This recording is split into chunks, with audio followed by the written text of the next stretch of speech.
जब भगवान श्री राम को 14 वर्ष का वनवास हुआ तो उनकी पत्नी माँ सीता ने भी सहर्ष वनवास स्वीकार कर लिया था।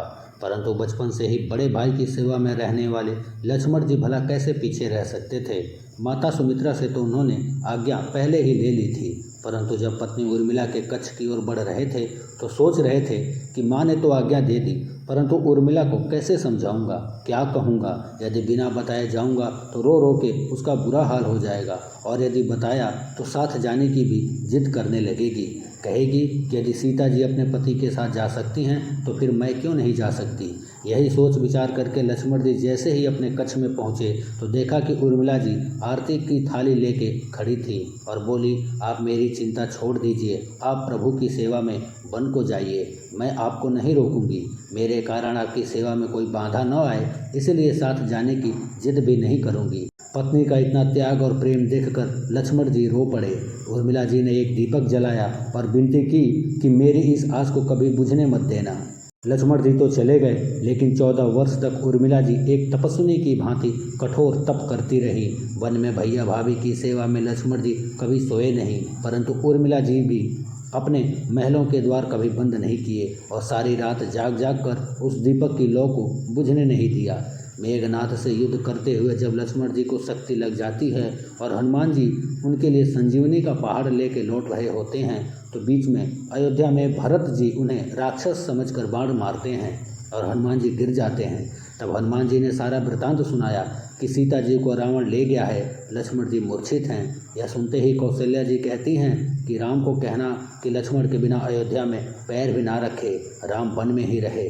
माता सुमित्रा कहती हैं कि राम से कहना कि कोई बात नहीं, अभी शत्रुघ्न है, मैं उसे भी भेज दूंगी, मेरे दोनों पुत्र राम सेवा के लिए ही तो जन्मे हैं।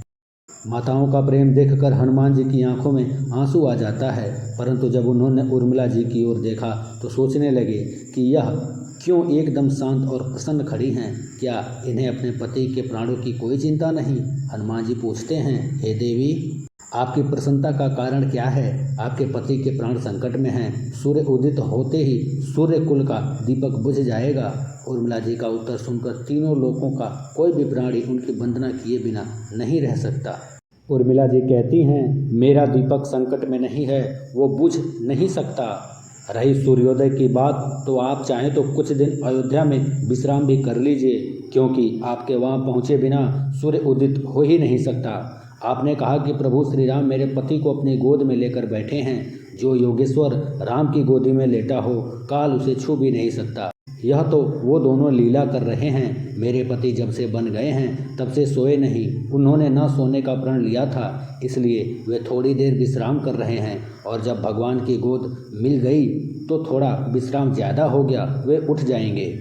और कोई शक्ति मेरे पति को लगी ही नहीं, शक्ति तो राम जी को लगी है। मेरे पति की हर श्वास में राम है, हर धड़कन में राम है, उनके रोम रोम में राम बसे हैं, उनकी खून की बूंद बूंद में राम है, और जब उनके शरीर और आत्मा में ही सिर्फ राम है तो शक्ति राम जी को लगी है और दर्द भी राम जी को ही हो रहा है। इसलिए हे हनुमान जी, आप निश्चिंत हो जाइए, सूर्य उदय हो ही नहीं सकता। वास्तव में सूर्य में भी इतनी ताकत नहीं थी कि लक्ष्मण जी के जागने से पहले वो उदित हो जाते। एक पतिव्रता तपस्विनी का तप उनके सामने खड़ा था, और मेघनाथ को भी लक्ष्मण जी ने नहीं, अयोध्या में बैठी एक तपस्विनी उर्मिला ने मारा था। राम राज्य की नींव जनक की बेटियों ने ही रखी थी, कभी सीता तो कभी उर्मिला ने। भगवान राम ने तो केवल राम राज्य का कलश स्थापित किया था। वास्तव में राम राज्य इन सब के प्रेम, त्याग और समर्पण और बलिदान से ही आया था।